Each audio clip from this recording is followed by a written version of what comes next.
although it had been securely locked and barred against human intrusion. It was proposed to remove the provisions and store them elsewhere, but our dear mother, always generous and hospitable, said it was better to endure the loss than risk exposure. If the ghosts were denied this trifling gratification, they might set on foot an investigation which would overthrow our scheme of the division of labor, by diverting the energies of the whole family into the single industry pursued by me. We might all decorate the crossbeams of gibbets. We accepted her decision with filial submission, due to our reverence of her worldly wisdom and the purity of her character. One night, while we were all in the cellar, none dared to enter it alone, engaged in bestowing upon the mayor of an adjoining town the solemn offices of Christian burial, my mother and the younger children holding a candle each, while George Henry and I labored with a spade and pick, my sister Mary Maria uttered a shriek and covered her eyes with her hands. We were all dreadfully startled, and the mayor's obsequies were instantly suspended, while with pale faces and in trembling tones we begged her to say what had alarmed her. The younger children were so agitated that they held their candles unsteadily, and the waving shadows of our figures danced with uncouth and grotesque movements on the walls, and flung themselves into the most uncanny attitudes. The face of the dead man, now gleaming ghastly in the light, and now extinguished by some floating shadow, appeared at each emergence to have taken on a new and more forbidding expression, a maligner menace.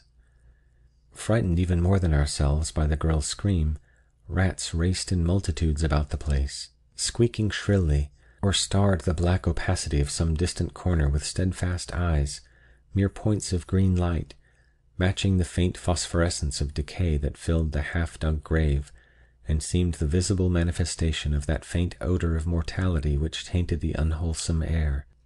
The children now sobbed and clung about the limbs of their elders, dropping their candles, and we were near being left in total darkness, except for that sinister light, which slowly welled upward from the disturbed earth, and overflowed the edges of the grave like a fountain.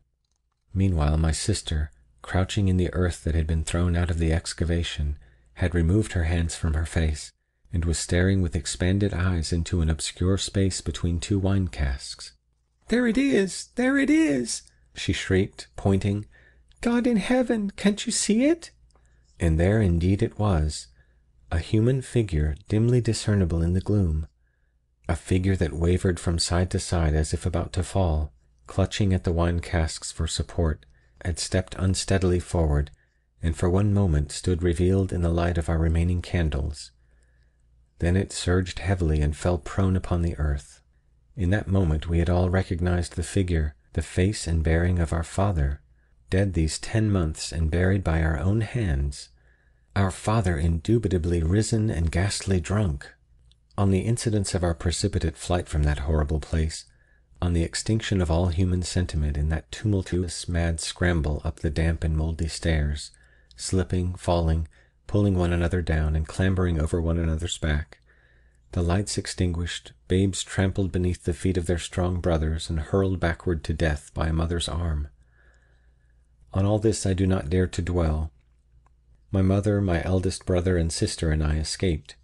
The others remained below, to perish of their wounds, or of their terror, some perhaps by flame. For within an hour we four, hastily gathering together what money and jewels we had and what clothing we could carry, fired the dwelling and fled by its light into the hills. We did not even pause to collect the insurance, and my dear mother said on her deathbed, years afterward in a distant land, that this was the only sin of omission that lay upon her conscience. Her confessor, a holy man, assured her that under the circumstances heaven would pardon the neglect. About 10 years after our removal from the scenes of my childhood, I, then a prosperous forger, returned in disguise to the spot with a view to obtaining, if possible, some treasure belonging to us, which had been buried in the cellar. I may say that I was unsuccessful. The discovery of many human bones in the ruins had set the authorities digging for more. They had found the treasure and had kept it for their honesty. The house had not been rebuilt. The whole suburb was, in fact, a desolation. So many unearthly sights and sounds had been reported thereabout that nobody would live there. As there was none to question nor molest, I resolved to gratify my filial piety by gazing once more upon the face of my beloved father, if indeed our eyes had deceived us and he was still in his grave. I remembered, too, that he had always worn an enormous diamond ring, and never having seen it nor heard of it since his death, I had reason to think he might have been buried in it. Procuring a spade, I soon located the grave in what had been the backyard, and began digging. When I had got down about 4 feet, the whole bottom fell out of the grave, and I was precipitated into a large drain, falling through a long hole in its crumbling arch. There was no body, nor any vestige of one. Unable to get out of the excavation, I crept through the drain, and having with some difficulty removed a mass of charred rubbish and blackened masonry that choked it, emerged into what had been that fateful cellar. All was clear. My father, whatever had caused him to be taken bad at his meal, and I think my sainted mother could have thrown some light upon that matter, had indubitably been buried alive, the grave having been accidentally dug above the forgotten drain, and down almost to the crown of its arch, and no coffin having been used. His struggles on reviving had broken the rotten masonry, and he had fallen through, escaping finally into the cellar. Feeling that he was not welcome in his own house, yet having no other, he had lived in subterranean seclusion, a witness to our thrift and a pensioner on our providence. It was he who had eaten our food. It was he who had drunk our wine. He was no better than a thief. In a moment of intoxication, and feeling, no doubt, that need of companionship which is one sympathetic link between a drunken man and his race, he had left his place of concealment at a strangely inopportune time, entailing the most deplorable consequences upon those nearest and dearest to him, a blunder that had almost the dignity of crime. End of A Bottomless Grave by Ambrose Bierce. Read by Dennis Smith.